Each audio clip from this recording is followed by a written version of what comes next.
নমস্কার বন্ধুরা, দিতির রান্নাঘর উইথ ব্লগ চ্যানেলে আপনাদের প্রত্যেককে স্বাগত। দেখুন, আজকে নিয়ে চলে এসেছি চিংড়ি মাছের বড়া। এটাকে অনেকে আপনারা কুচো চিংড়ির বড়াও বলতে পারেন। তো চলুন আজকের এই বড়া ভাজার রেসিপিটা আমি কিভাবে বানিয়েছি দেখে নিন। তো দেখুন বন্ধুরা, বড়াটার জন্য আমি প্রথমেই নিয়েছি অল্প একটু মুসুরির ডাল বাটা আর নিয়েছি কিছুটা ধনেপাতা কুচি। এর মধ্যে এবার আমি দিয়ে দিচ্ছি বেটে নেওয়া চিংড়ি মাছ, রসুন আর কাঁচা লঙ্কা, তিনটাকে আমি একসাথে করে এখানে বেটে নিয়েছি। যেহেতু আমি আজকে যে চিংড়ি মাছের বড়াটা করছি এটা তো কাদা চিংড়ি না, কাদা চিংড়ি হলে বাড়তে হতো না, কিন্তু চিংড়ি মাছগুলো একটু মিডিয়াম সাইজ, মানে একটু মোটামুটি এই ছিল, কুচো চিংড়িও নয় আবার কাদা চিংড়িও নয়, একটু বড় ছিল, তাই বেটে নিয়েছি। তো এখানে আমি চিংড়ি মাছ, কাঁচা লঙ্কা আর রসুন একসাথে বেটে সেটা দিলাম, ধনেপাতা কুচি দিয়েছি আর দিয়েছি একটু মুসুরির ডাল বাটা। যে কোনো বড়াতে ডাল বাটাটা কিন্তু দিলে বড়াটা খেতে খুব সুন্দর হয় এবং একটু ক্রাঞ্চি টাইপের হয়। এবার এর মধ্যে দিয়ে দিচ্ছি পরিমাণ মতো পেঁয়াজ কুচি।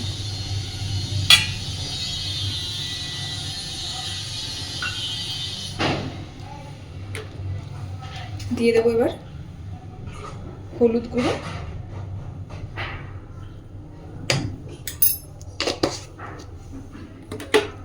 এবার দিচ্ছি লবণ,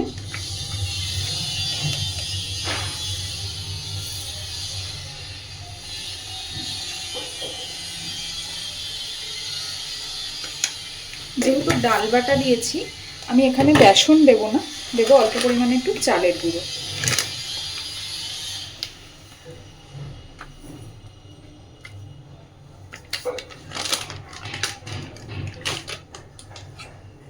খুব সুন্দর করে এবার এটাকে মেখে নেব।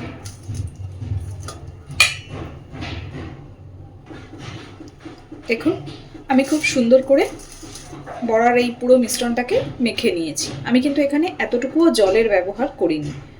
এইবার চলুন কড়াইতে তেল গরম করে বড়াগুলো ভেজে নিই। এদিকে দেখুন কড়াইতে তেল খুব সুন্দরভাবে গরম হয়ে গেছে। তো এইবার আমি ছোট ছোট করে বড়াগুলো সব ভেজে নেব।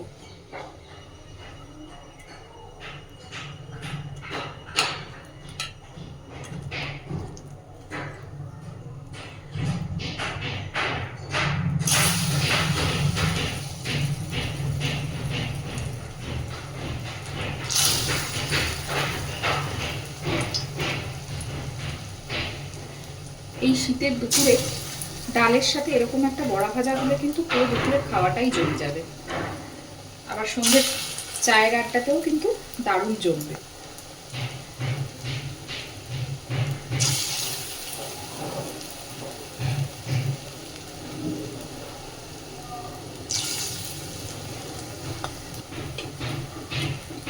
দেখুন এক পিঠ সুন্দর করে ভাজা হয়ে গেছে। আস্তে আস্তে এবার বড়াগুলো উল্টে দেবো।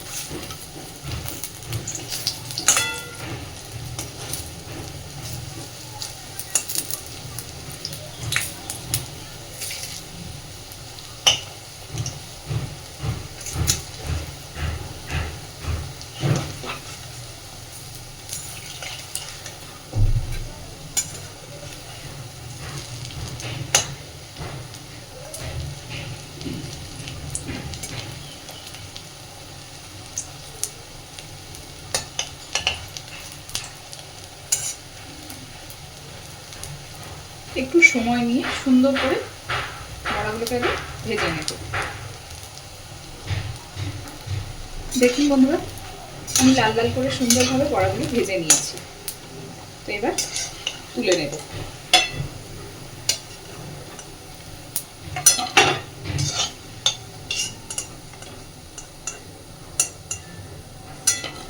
বাকি সবকটা বড়াও আমি একইভাবে ভেজে নেব।